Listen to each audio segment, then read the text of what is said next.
right, let's talk roof maintenance. Maintenance has been done on this piece of sheet metal, this housing. If you look here, you'll see that they've used some sort of mastic material.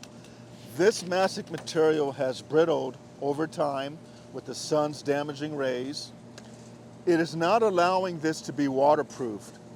This needs to be cleaned up.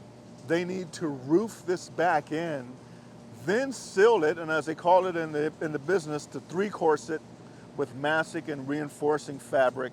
And basically what that means is you're putting down a mastic that is UV stable, it's not going to get beaten up by the sun every day, and it has fabric embedded in it to give it some support, some strength. It allows it to be flexible, and at the same time, waterproofing this seam. Over time, water will begin to make its way in. This will become a leak. It's going to start damaging the plywood.